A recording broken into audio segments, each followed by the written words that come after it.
In this lesson, what we're going to do is talk in more detail about the development and establishment of the stalemate on the Western Front during the First World War.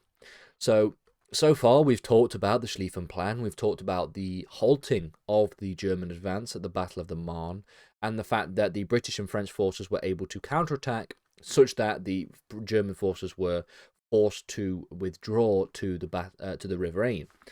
Now, essentially, the common perception that people have in their minds when they think about the First World War is this idea of the First World War being essentially a stalemate, with there being a lot of trench warfare, not very much movement, and a lot of stagnation, especially that on the Western Front. Now, that is actually true. That is a true perception of the First World War.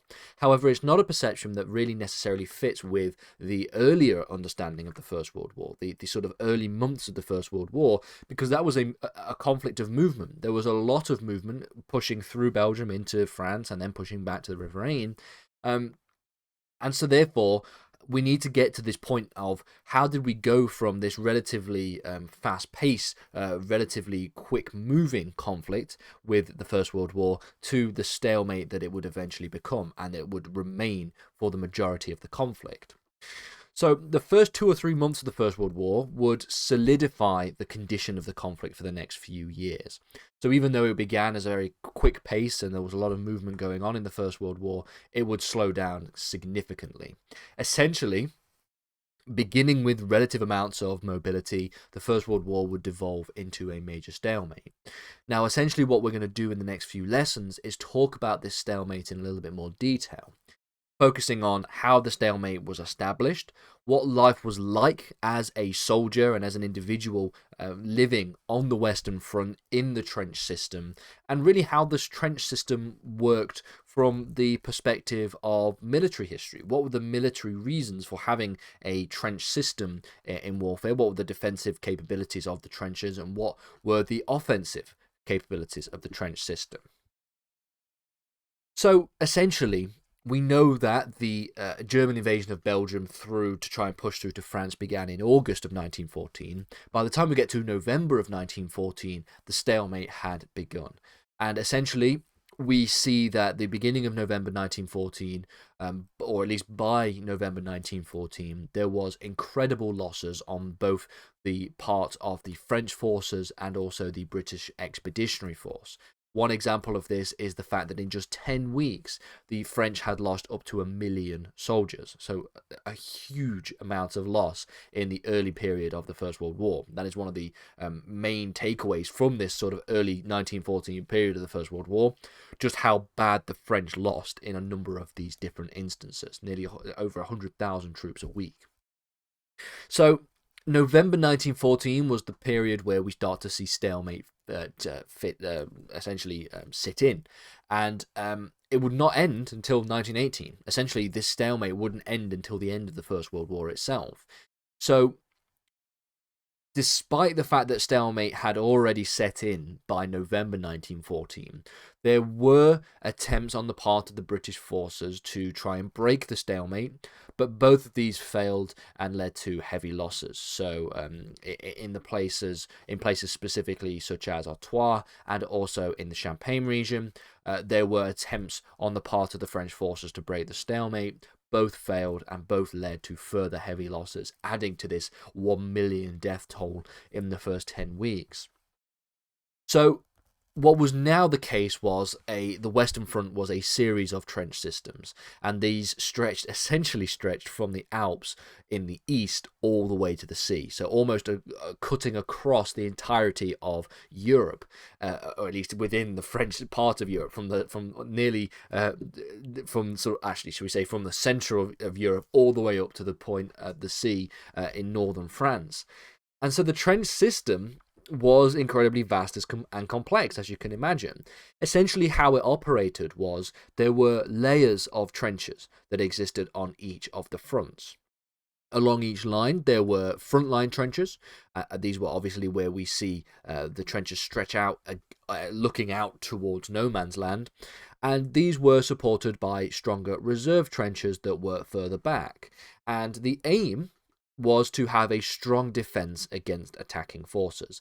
And because the trench system was so useful and so effective, shall we say, in the ability for it to fend off any attacking forces, that meant the stalemate would continue to be even more difficult to break, because if you've got such strong defenses, then it's hard to break through that defense to actually end the stalemate in any significant way. So essentially, when we talk about the attack and the defense of these trench systems, attacks were attempted, and the aim of the attacks was to push through no man's land obviously being the area between the two trenches on each side. They would attempt to push through no man's land to try and gain ground by taking these trenches and to try and gain these positions.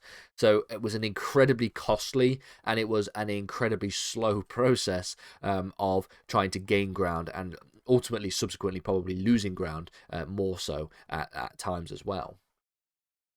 So this idea of trying to take ground was described as an assault process, the trench assaults, and essentially they would operate within a 4-stage process. So when an assault was to take place, it would begin by the utilization of an artillery strike. So they would use artillery, which would be situated much further back from the front line, and they would be sometimes referred to as a barrage. The idea was to try and soften up the forces of the defending side, and therefore make it easier for you to take that particular position. As soon as this stopped, the assaulting forces would leave their trench and so-called go over the top. That is what it was described as. Somebody would blow a whistle often, and they would essentially go over the top and charge towards the opposing forces. Now, the frontal assault on the enemy trench was this going over the top process, and this space between, like I've already mentioned, the space between each of the trenches was known as no man's land. And the reason why it was seen as no man's land is because of the danger that was had in crossing it. Not only was no man's land populated with a lot of mines, and there were a lot of minefields, so it was made just walking across that particular area of land incredibly dangerous. There was also barbed wire, which would slow down the assaulting forces. And on top of that, there was the fact that you are standing on top of essentially flat land with a trench of enemy forces looking directly at you that are covered and have a complete line of sight towards your person. And so you are very likely to be shot out and shot down, essentially, or you're likely to step on a mine, or you're likely to be slowed down by barbed wire and shot as well. So all of these things were factors which implemented and caused no man's land to be so dangerous.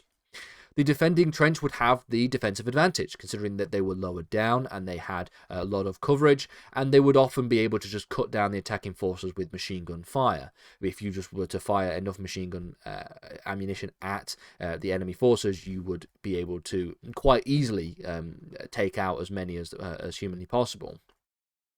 Now, the reason why this was such a difficult and such a I would argue, stupid way of fighting a conflict is because if the attacking forces did manage to capture a trench, the main difficulty there would be to then try and defend said trench.